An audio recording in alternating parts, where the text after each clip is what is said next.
Talk with Tyson Brighton. Come on for the ride. We'll take you inside.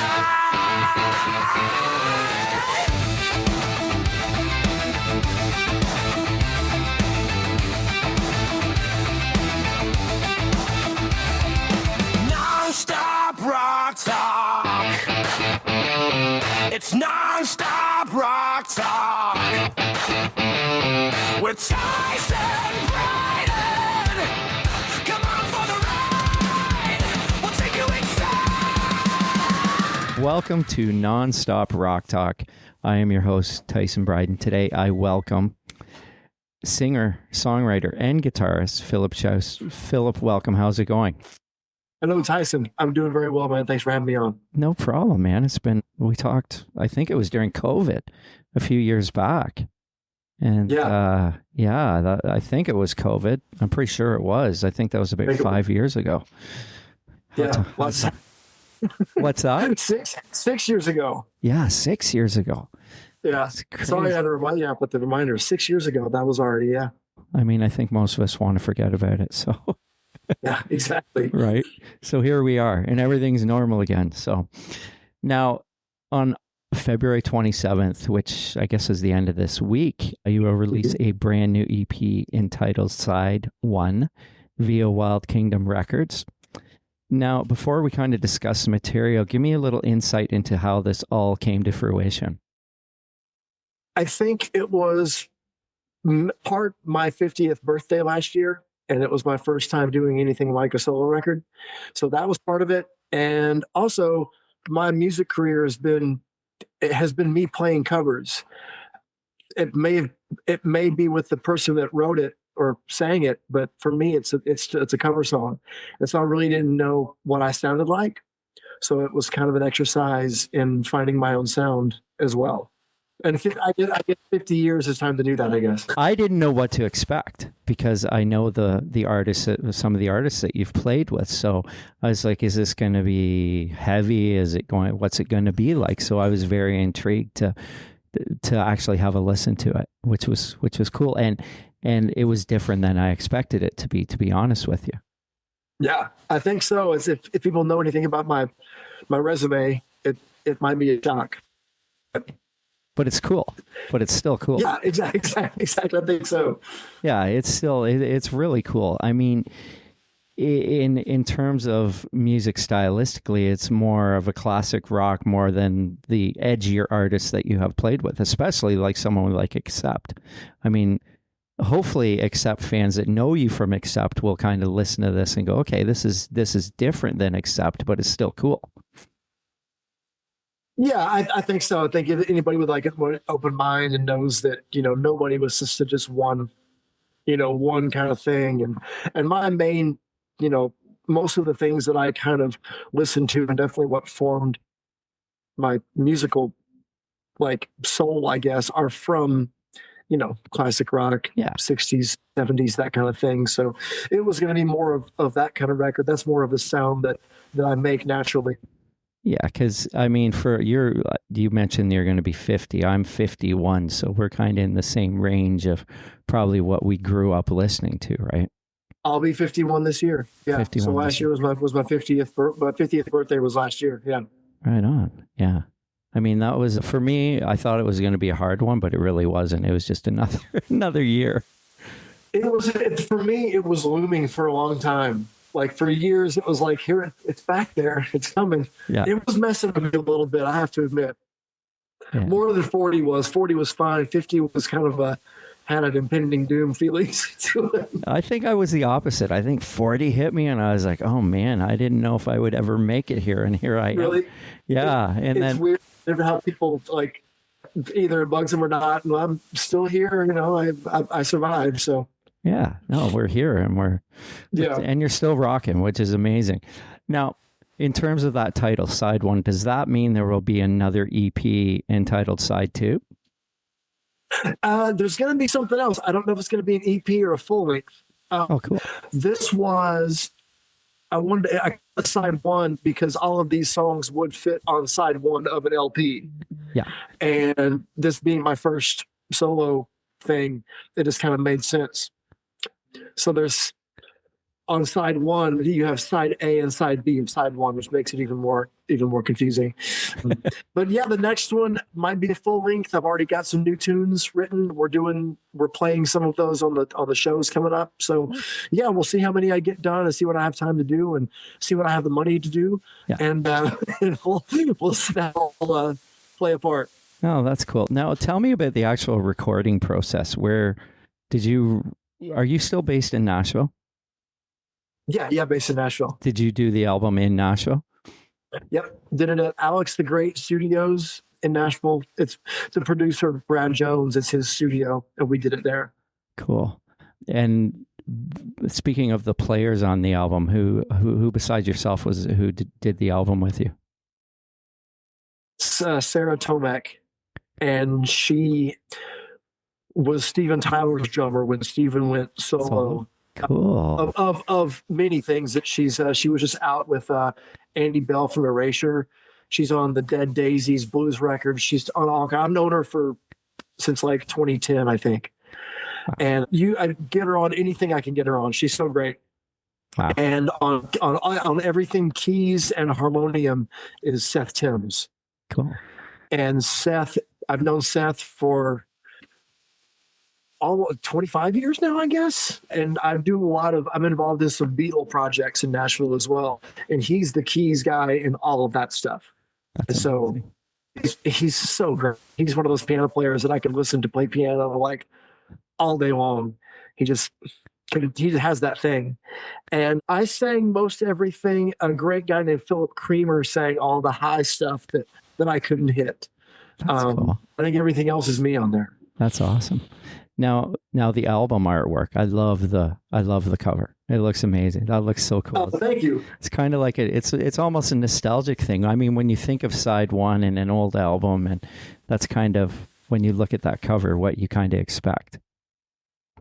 And I wasn't going with the sound of it and the look of it, all the art and just the presentation of the whole thing. I wasn't going for like a retro throwback. Like I knew it was going to sound that way just because of what I like, you know. I think the production is pretty, just it's not, you know, modern, but it isn't like, you know, it isn't like a retro production, and the artwork isn't either. I just think it looks cool, pretty cool, and it just worked. Everything came together really well, and the photos were great. You know, everything worked out. That's awesome. Now, will the EP be released? What format? Is it obviously streaming? It's going to be streaming, obviously, and a 10-inch vinyl. Cool. And CD as well. Okay. So is a 10-inch vinyl, is that smaller than normal vinyl's what, 12 or is it 10? 12. Yeah. So it's in between 7 and 10. So it's a 10-inch. And so, yeah, the next one might be, I might, you know, want to do a full 12 if I have use for it and the time to record it. I'd love to do a full 12-inch. This is just what I had. I think that's cool.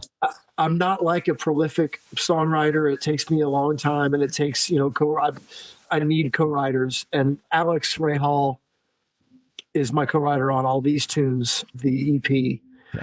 And so it's what I had, and kind of wanted to dip my toe in the water before I did a full length and just see how it went, you know. Yeah. And I enjoyed it so much, so I couldn't wait to start on the next one when I got done with this one. That's awesome.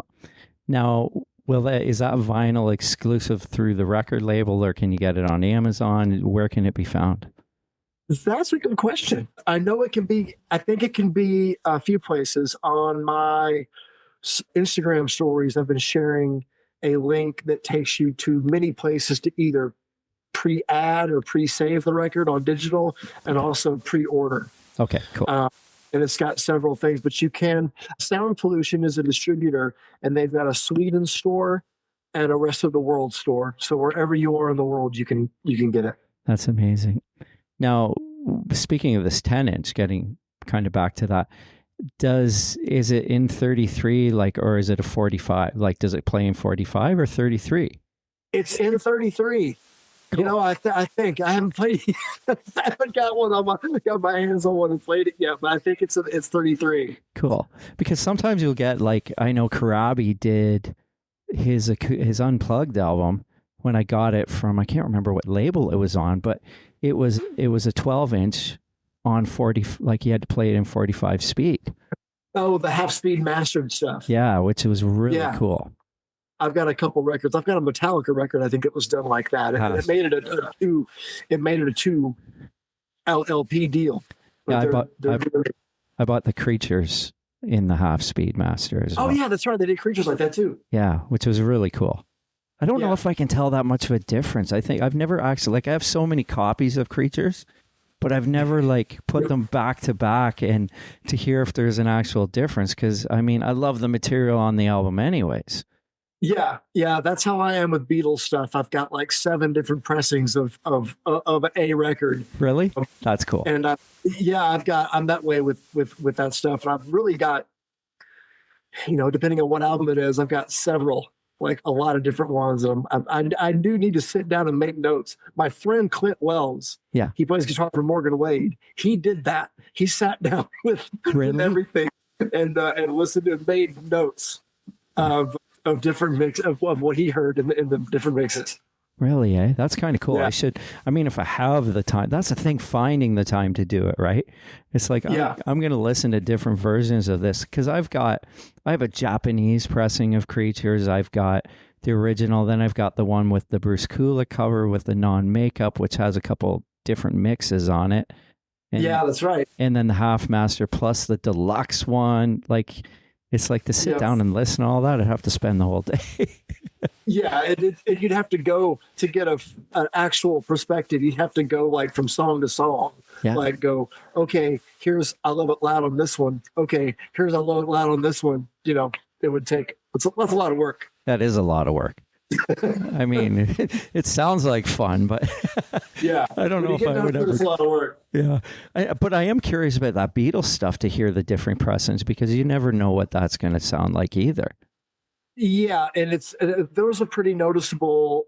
I mean, especially when you get into the U.S. mixes versus the American mix, the UK mixes, pre-67, pre-Pepper. Yeah, but that's a one. But even like now with the brand new Giles Martin mixes, those are, vastly different from the original mixes. But then the new pressings, like the new, when they're going back and taking the analog master, mono master and pressing new ones, there's differences in those, even though they do all they can to preserve the initial like sound quality. But, there's changes, it's 60 years later. And there's going to be things different, but it's fun. That's the band I do that with is Beatles.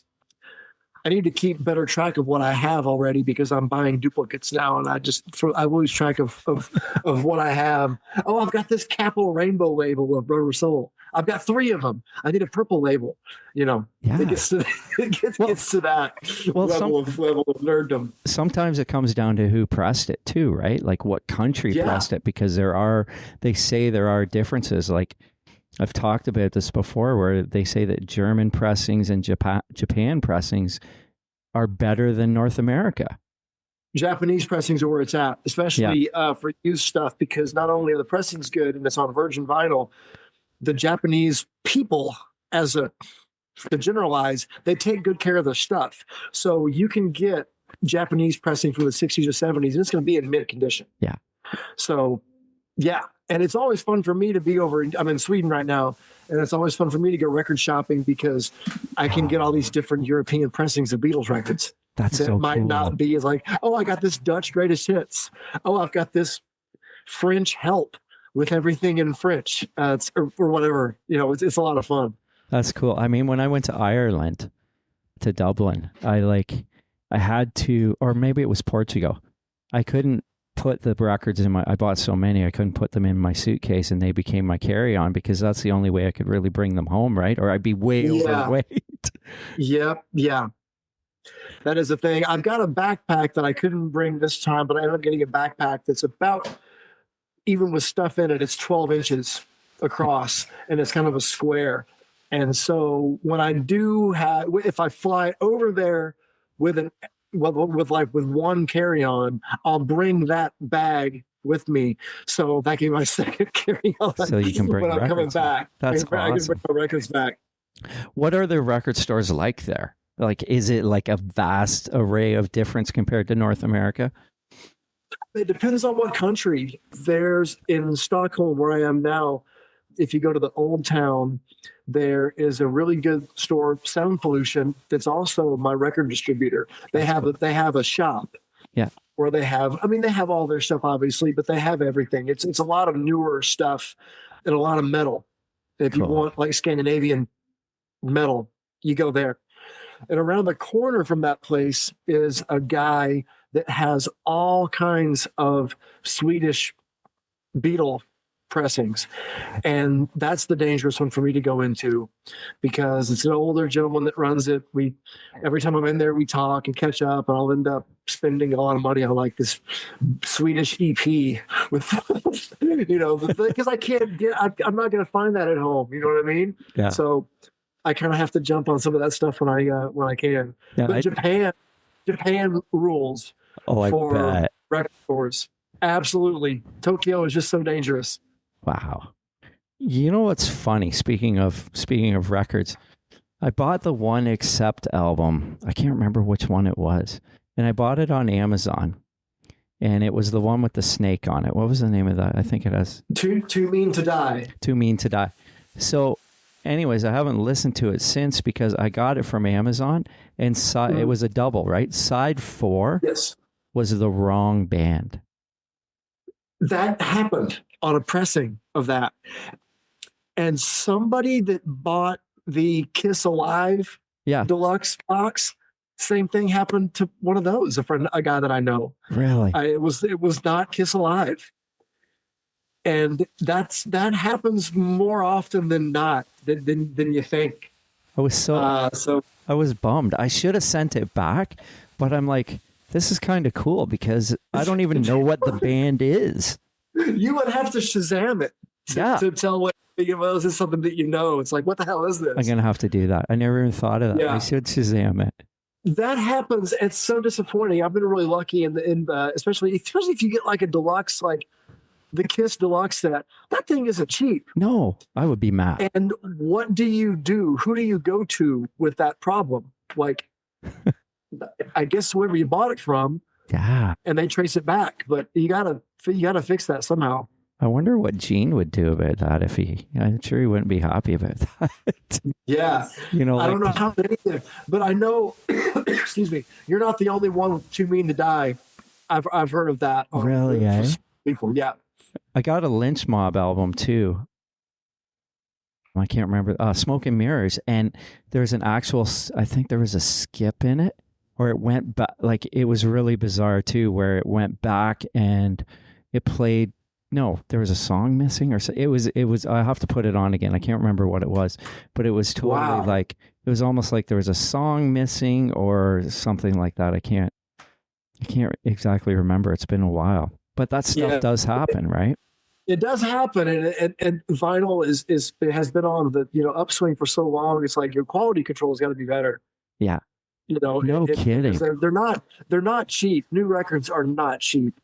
No, and you don't want to have some other group. You want to buy the record. You want to hear the record that you bought, not a surprise. Well, that happened to Slaughter too. The Fear No Evil box set. It did, and I think it skipped like in the master. So they had to. They actually sent out a thing and said, "We're going to send you a new album." So I kept the old one with this. It's mastered with this skip in it, and then they sent a new one. Oh my God! I was so mad. I was like, "What is going on here?" Because I waited a year for it, right? It's got to get better. Yeah.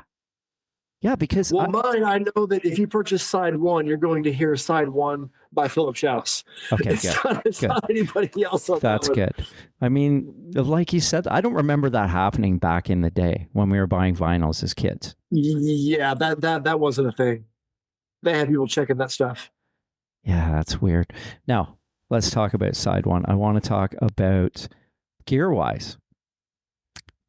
What did you use gear-wise? Did you go with classic amps, classic sounds? Did you use plugins? What was kind of your approach?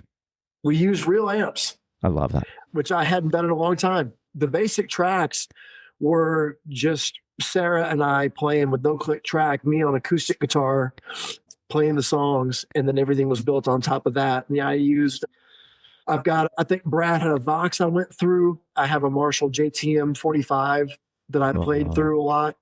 Yeah, I kind of wanted to use amps. I hadn't in a long time, and that was a lot of fun. That's awesome. He's got a really good open space that you could actually fit a band in, Oh, but it that's was amazing. just me. So we just kind of like, we'd open up the amps pretty wide open, just because there's, you can get a lot of good room sound from there. So no, it was a lot of fun. I wanted to do everything as, well, I wanted to do it like I wanted to do it, and how I wanted to do it is how Brad wanted to do it. So we were on the same page with everything. Well, it shows in the material though that it sounds authentic. You know what I mean? Like, Cool. a Good. lot of times I can't tell if there's a plug-in. Like, yeah, I just asked a band on an interview, like, and someone said, "Oh, so and so's got this really amazing these plugins that sound amazing." Oh, it was Karabi actually on his album. And, Yeah. and I was like, oh, I was surprised by that, but happy to hear that you used real amps. They really, the plug-in thing has gotten so damn good, man. Really, I know. has. It's gotten amazing. It kind of blew But, me away. Yeah, it really is incredible from where it was. Like, you really can't tell the difference anymore, especially on recordings. But no, I wanted to get in there and go through tubes and do it that way. So I'm glad we did it that way. I love that. And guitar-wise, did you mix it up or? No, I used my Epiphone Casino on some stuff. I used some of Brad's guitars. I used my Hofner bass. Cool. I've got I love that. a violin Hofner bass and used Brad's jazz bass on some songs. So yeah, there was a lot of. He's got some great instruments there too. So I used some of his. That's awesome. Now the lead-off track, which is "Run Away From You," it's got a Stones vibe, but you know what I picked up on it? It kind of had an Izzy Stradlin and the Juju Hounds vibe. Somebody else told me that too, and I'll totally take that. I love Gladly. it because Thank you. I love that album.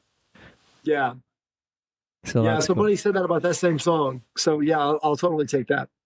So tell me a bit about that song, like in terms of what your vision of that, or how it in terms of writing. And pretty soon it became clear that was going to be the boogie, like that kind of feel to it. And again, we didn't aim anywhere with it. It just kind of went that way with how Brad and I were kind of working with the arrangements and everything. And I really like in the pre-chorus, like right at the end of the verses, Phillip hits this really high harmony that makes it sound like something off of Draw the Line. Oh, I love that too. Sounds like it has that late 70s Aerosmith thing too, which that was when he hit that note. It was like, oh man, this is really cool. I got really excited over in the studio when he was doing his tracks because it had this sleazy element. It just added this other thing to it. Cool slide solo on the song. I really like that part. There's not really like guitar solos on the record. It's like any guitar solo was definitely like it's a written out part. I didn't like jam, a few passes and he'd calm something together. Everything is very well planned out and played. I love that. That's cool. Now, Naked Empress. I'm kind of curious about that title. It's the Emperor's New Clothes, or the Emperor Has No Clothes, but with a female main character instead of an emperor. That's empress. Cool. Yeah, and that's the cheap, tricky punk rock one. It's the kind of power poppy one. Yeah.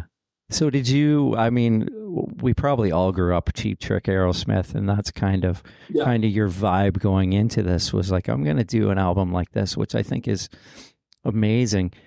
And when you mentioned "Run Away From You," talking about I said the Stones, Aerosmith, and then that Izzy Stradlin thing, because Izzy's influenced by that stuff as well too, right? So totally, yes. Right. I was just listening to Izzy's second album the other day. I can't remember the name of it, but it was brilliant too. It was the one with the numbers on it. It was like 3 numbers, like area code or something. I can't remember what that was called. Yeah, it was so, I was like, it's like, I can't, it's like, this guy is so good. I can't believe that, you know, he was in Guns, but then he was kind of like in the background after he became a solo artist, and people didn't pick up on it. You know what I mean? And he brought that to Guns. Yeah. Like, one of the reasons they were so cool is because of him and what he brought to that. He was such a great writer. Oh, absolutely. I mean, even the songs on Use Your Illusion, 14 Years and Dust and Bones. I mean, I remember seeing Guns before they came to Toronto, before that album came out. And he did both of those songs live. And I was like, this album just sold it for me, because I cannot wait to hear these songs on the album. Yeah. Which was so cool. So I wish he did more. I wish he was out, you know, kind of playing more now, but you don't hear a whole lot about him, unfortunately. Yeah, he kind of just does his thing.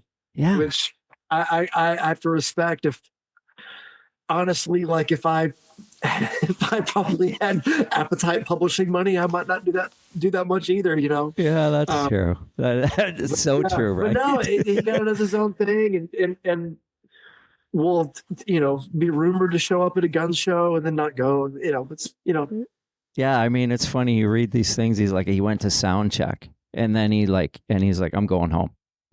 That happened in Nashville, and I was there. Really? And it was going to be Guns N' Roses, because we had Steven. Wow. And he played. It was their first reunion, like when they first got back together and they were doing the big stadium. Yeah. They did Nashville, and we were going to have Guns N' Roses. And then he split. I was like, damn it. Because when Steven came out and played those couple tunes he played, there was when it really sounded like it. It was like, yeah, that's that guy. And I think it was good. I think Frank was playing as good as Frank was. You know, those other guys playing together, that's what that was Guns. When they came out, that was Guns. And yeah, when I heard that he was at soundcheck that day, I was like, damn it, we were that close to getting those 5. That and I always think about that. Like, you think that we got one album with that lineup. Yes. One album. And that sound, like, you had, you know, Duff, this punk guy, and Slash is like this Aerosmithy, like 70s guy, and then Izzy's like the Rolling, like, it was such a great mixture, right? It was a great mixture of so many good things, and that they were, what a special band, and time too. It was just perfect for that kind of thing to hit. And it just got so big, you could never follow that up with anything. No, you couldn't, right? I mean, that was so huge. Yeah. Like, I listen to on my phone on occasion. I have them on, but the Sound City recordings from 86. I don't know if you've ever heard those. And they're so raw. Like, Night Train's a little bit slower, but it's still got that. As soon as the whole band kicks in, it's just got this vibe about it. Mm-hmm. That it didn't even really need to be produced, right? Yeah. No, they had that from the get-go. They were so special. Sorry, I got off topic on the Guns N' Roses. No worries. I'm easily distracted too. Yeah, well, you know, talking when it comes to this kind of stuff. So it gets better. This one's really cool. I love the sway of it, and then when it kind of kicks in, it's kind of infectious. You know, as I listen to these tracks, it occurred to me how it sounds like it's its own thing, really. I mean, I'm making comparisons here, but I'm going to be honest. It sounds like your own thing. It doesn't sound like anything other than you. Yeah, it's like you can hear influences for sure and everything, but I do think that it came across as something. I mean, I'm not reinventing the wheel or anything, and it's not wide world changing, but it does sound kind of different. And you can't quite put your finger on like one thing. Which I was pleased with, you know. Yeah, which is cool. Now, Won't Let Go Again, and it, again is in brackets, which in parentheses. I had to have a parentheses. I love song. That's cool. That's awesome. But this one sort of has a Zeppelin meets the Beatles kind of vibe to it, and I guess that's your Beatles influence in there too. Yeah, Zeppelin 3, you know, jangly 12 string, you know, kind of kind of psychedelic, lazy melody. And yeah, that was the one that I'd had around the longest, but not any lyrics. I had the guitar figure around for 20 years with nothing with it.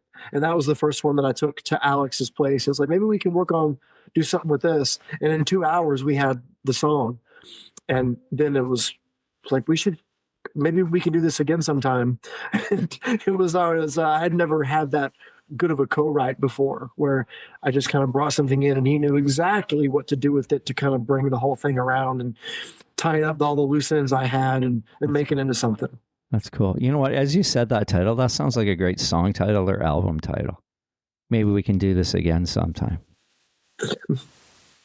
I'm writing that down right now. That's my second. Yeah.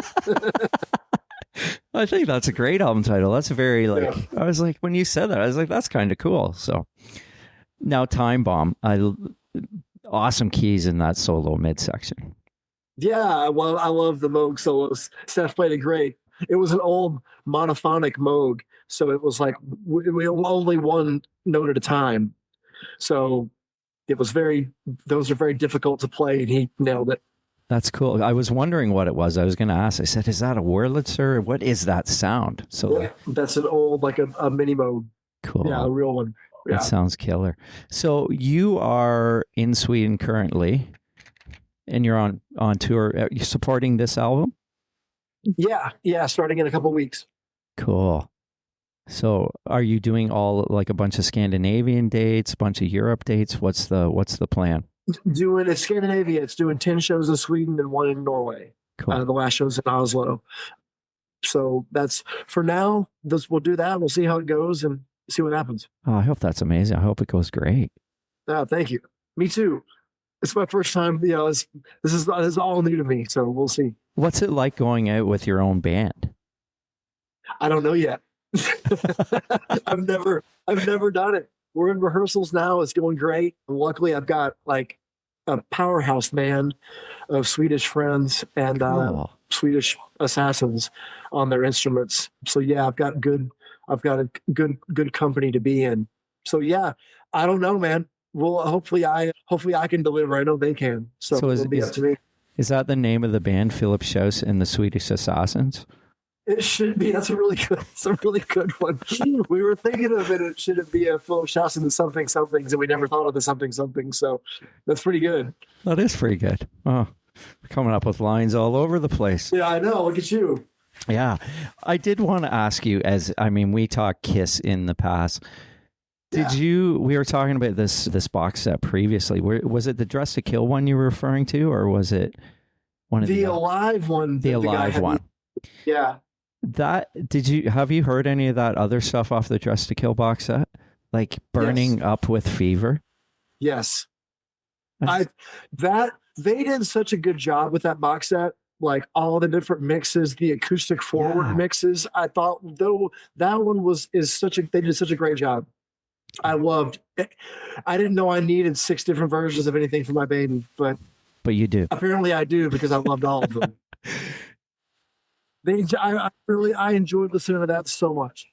Yeah, and that Burning Up with Fever song, I'm like, this could have totally been on the album. Well, it was on Gene's solo record in '78.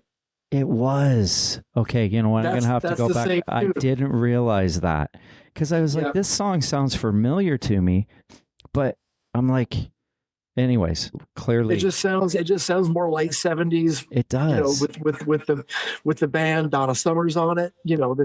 So it's But no, I love the version on his solo record. So hearing this one was I didn't know it was around that long. So that was fun to hear. And then that track Mistake, which is it's a great song. I had heard that one. One, and there's one called Smoke. Is Smoke on there? I don't know if I caught that. That burns you. Yeah, there's another one that was good. Wow. It's amazing to me, like all these, when you dive into these tracks that they never used. Like there's albums worth, and Gene's Family Jewels thing with all these songs on it. And it's he's got leftovers for whatever years. That was called. Oh, the vault. The vault, yeah. Yeah, vault. Yeah, he's got leftovers for albums then. just all kinds of pieces laying around. Wow, that's nuts. Well, man, I want to thank you for joining me again. Oh yeah, man. Thanks for having me again. Yeah, and you said you're going on tour with Accept again after in the spring? Yep, I get home from this, and then we turn right around and come back over here for early May, and then we start the European festival run pretty soon after that. So, yep. That's cool. Busy That's summer. awesome. Wow, you're a busy guy. That's great. Yeah, it was good. Okay, well, I wish you the best with the album, and I'm going to try and pick that up too. I'll go on your Instagram and see if I take a look at that link and see if I can. Yeah, find that. I'll do another post here as well. Okay. Pretty soon you can find it, but it's got a lot of different options for you. Okay, So, cool. Yeah, I got to pick that up. I want to hear the vinyl Yeah. on that too. So, okay. Well, Phillip, thanks so much, man, and best of You got luck it. with the tour. Okay, we'll talk. thank you very much. Thank you. Okay, All right, have a thanks. good one. You too. Bye bye.